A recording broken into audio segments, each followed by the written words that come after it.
Bonjour, on va résoudre l'exercice numéro 11 se rapportant à la radioactivité du radon 222. Lisons d'abord l'énoncé de l'exercice. La demi-vie du radon 222 était un demi égale 3,8 jours. Le tableau des énergies de liaison par nucléon, vous avez ici un tableau, le noyau, le symbole, l'énergie de liaison par nucléon en MeV par nucléon. Il y a l'hélium, le radon, le polonium. Parmi les deux noyaux Rn 86222 et PO 84218, lequel est le plus stable? Justifiez la réponse. Montrez que l'énergie de liaison d'un noyau d'hélium He de 4 et EL de HEE égale 28,28 MeV.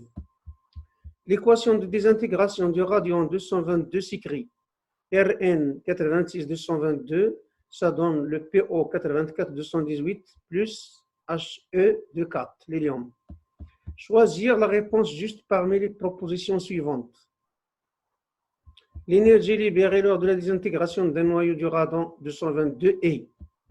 Voilà les propositions. 7,11 MeV, 22,56 MeV, 6,24 MeV, 3420,6 MeV.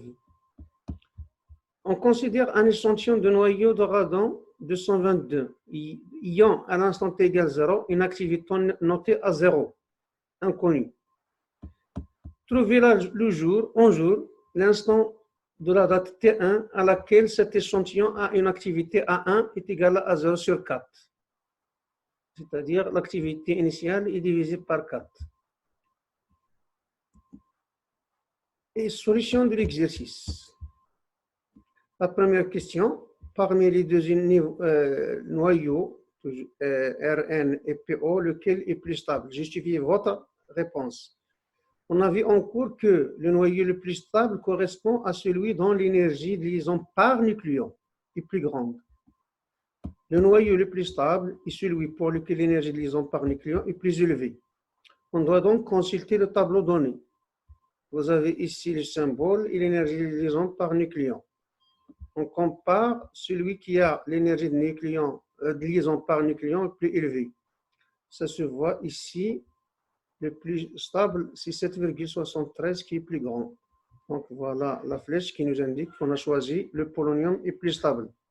C'est le polonium PO 84218.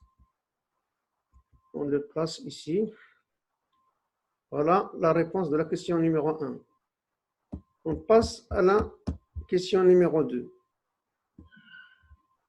Montrer que la liaison du noyau hélium He de EL égale 28,28 MeV. Vous avez ici l'énergie de liaison par nucléon, notée comme ça, est égale à EL sur A. Donc EL est égal à A fois énergie de liaison par nucléon. Application numérique, EL est égal donc 4 fois 7,07. Ça vous donne EL est égal à 28,28 MeV. Donc c'était facile, il suffit de remplacer et de ne pas oublier cette formule qui lie l'énergie de liaison par nucléon à l'énergie de liaison. A, c'est le nombre de nucléons. Ici, c'est 4. Voilà comment A, c'est 4. E, c'est 7,07. L'application numérique, donc.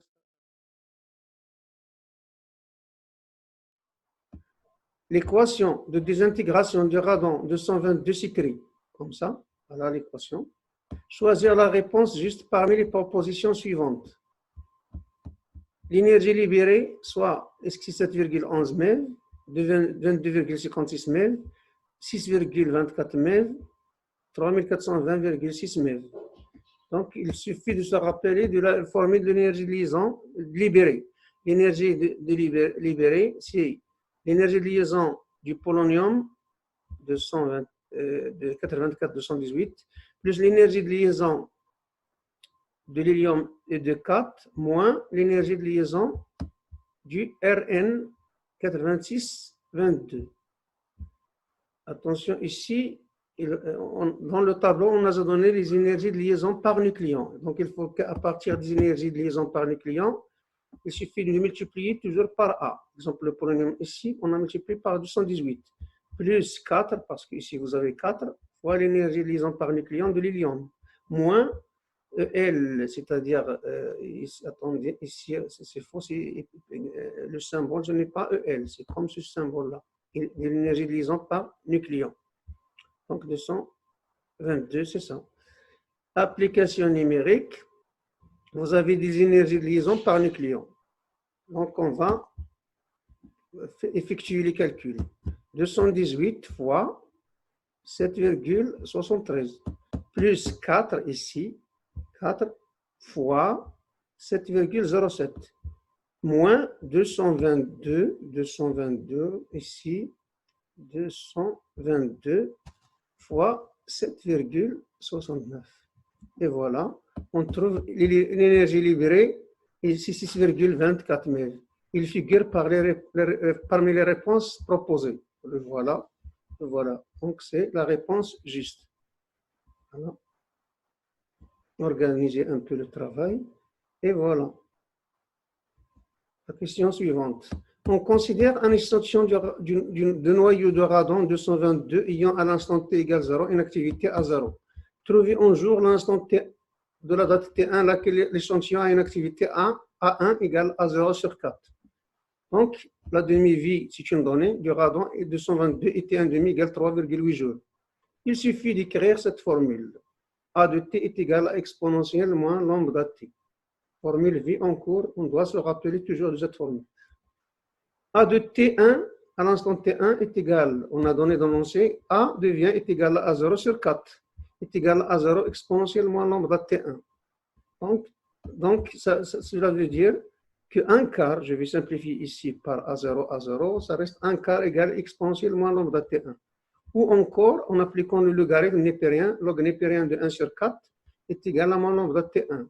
Ou lambda T1 est égal à log de 4. Du signe moins parce que le log de 1 sur 4 est également à log de 4. Puis, on trouve T1 est égal à log de 4 sur lambda. On peut faire directement l'application numérique, mais on calcule lambda en fonction de T1 demi. Sinon, on lisse la formule générale.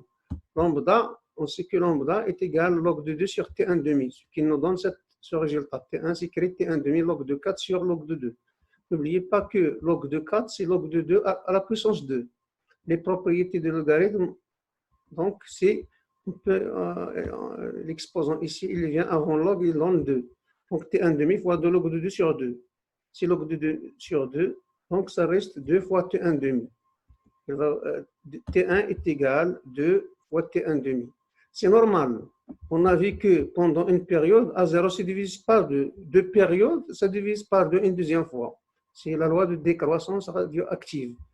Donc, c'est un résultat qu'on peut donner directement. Mais on a montré les étapes du calcul.